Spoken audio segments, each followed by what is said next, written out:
Hello everybody, today I'm at Microsoft headquarters in Washington, and as we all know, Microsoft is it develops, manufactures, and sells personal computers and consumer electronics and some related services, and it's best known as a Windows system. And today I'm gonna interview some staff of Microsoft, and my interview was divided into following part. The first part, the uncommercialized breakthroughs, and then the strategic management process. Further, the explanation and the exploration part. And the last part is strategy lead by the new CEO. And after that, I will give my personal advice. All right, here we go.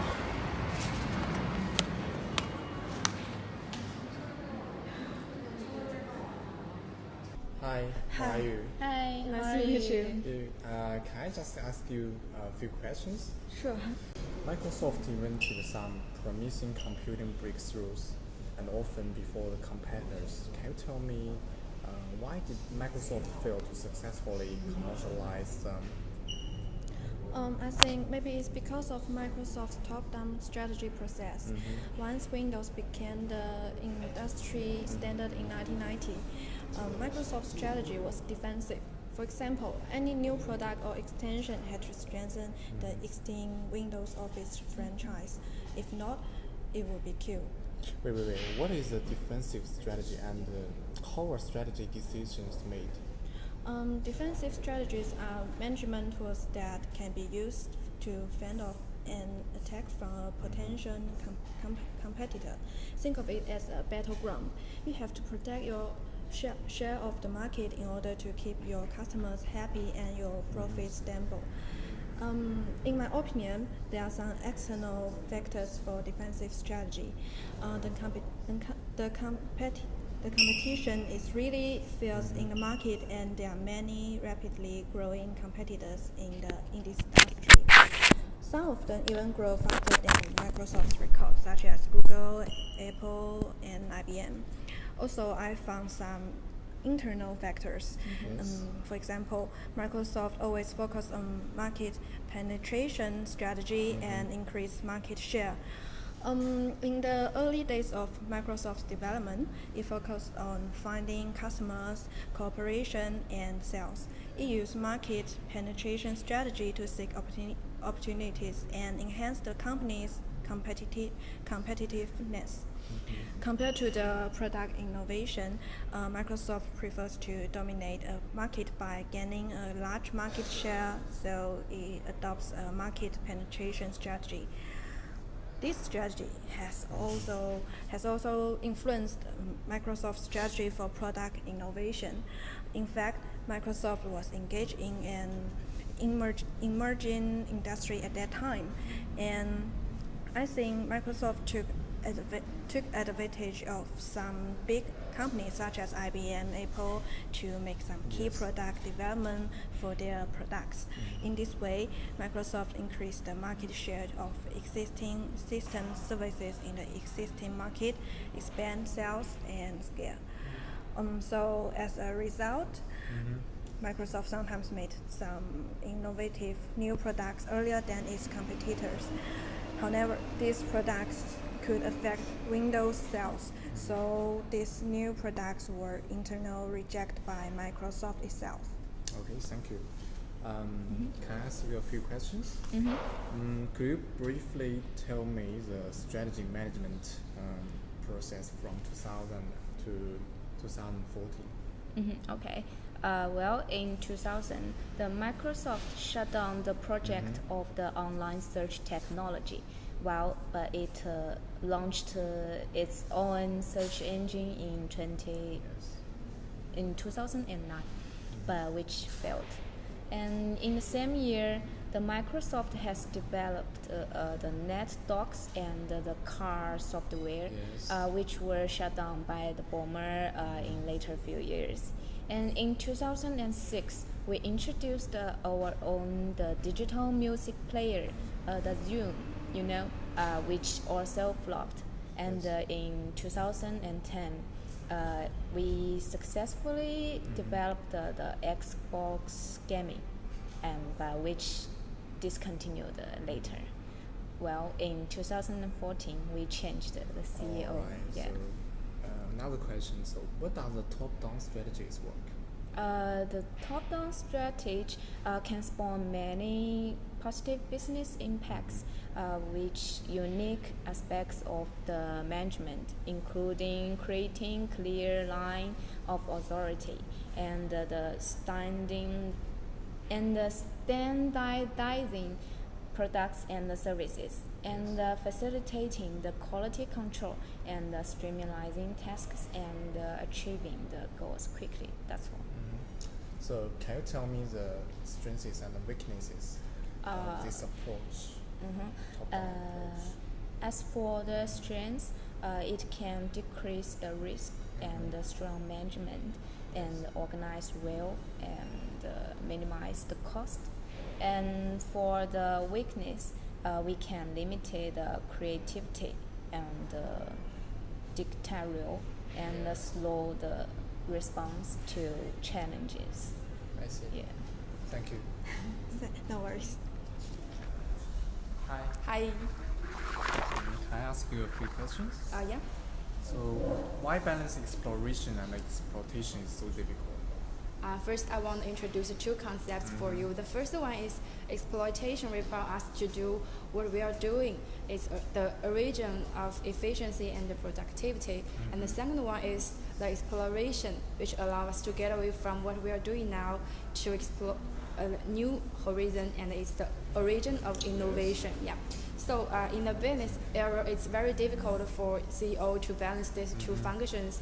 And I think because of the following reasons, the incentives are based on the short-term revenue of the company. So there is no encouragement of the stakeholders to purchase long-term goals. Like Microsoft is defensive strategy process, so which means any new products or extension had to strengthen the existing Windows Office franchise. If not, it would be killed. So, can you give me some successful examples of that? Like Apple, it's did a very excellent job of exploiting in its position in its app store through its supply chain, customer service, and its personalized service in the Apple retail stores, and they become proven explorers with the release of the new products like iPhone, iPod, iPad, and iWatch. Yes. So Apple is very good for both the functions. Yeah, so the both functions are essential to business survival, but they only work well when they're explored simultaneously. Yeah. Can you explain it more clearly? It's a critical point, and this is that the consequence of exploration are diesel and uncertain. Like in the short term, firms will also need to engage in exploitative learning to respond to the counter-competitive behaviors. Without this balance, the firm will lose in their current position, and maybe the benefits of which might or might not materialize it. So therefore, exploration needs to be commitment with exploitation. Yeah. Thank you. Thank you. Action. Hi. Nice to meet you. Can I just ask you a few questions? Yeah, of course. So, what's your feeling about being a new CEO of Microsoft? It's honored and humbled to succeed Bill and Steve as the third CEO of Microsoft. Yes. Our industry does not respect tradition, and it only respects innovation. The opportunity ahead of Microsoft is vast, but to seize it, we must move faster, focus on continue to transform. I see a big part of my job as accelerating our ability to bring innovation productive to our customers more quickly. Yeah, that's it.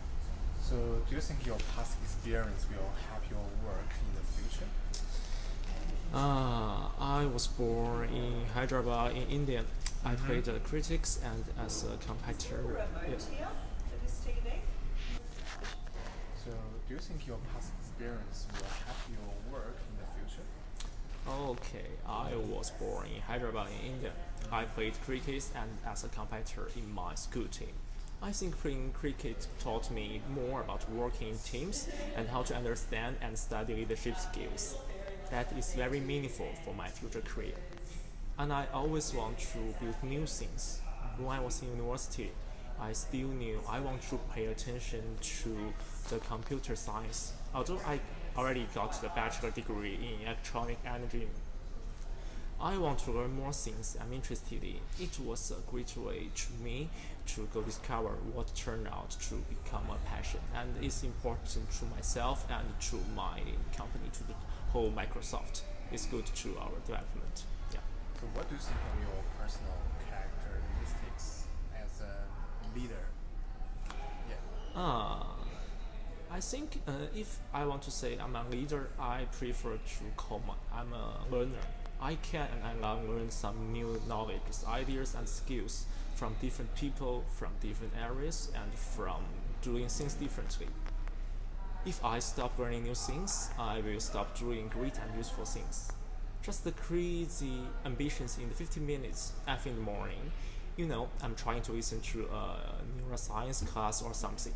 I knew I can ask myself, why I'm doing that? It's useless in the technology area, but I love it. One of the things that perhaps excites me that the most is when I come across something at work, whether it's somebody who really done a great feature in software, come with a fantastic idea, impressing or done a great customer program, or just an approach to their jobs that is innovative or brought teams together. And I just think, wow, I marvel every day at how people can excel, and that's what really gets me doing. We will change the world by our technology, by our abilities. Yes. So what's the most important problems that Microsoft needs to solve now? Okay, in fact, I think Microsoft should have more patience to find and design the business opportunity. In the past, we already lost so many good opportunities to make our business better. So I think in this pyramid, I will help my organization, help the whole Microsoft to be a better corporation. We will have more patience to design and research some more better, just like the project, just like the business, and do our more development in the future. That's all. Yeah, thank you. Thank you.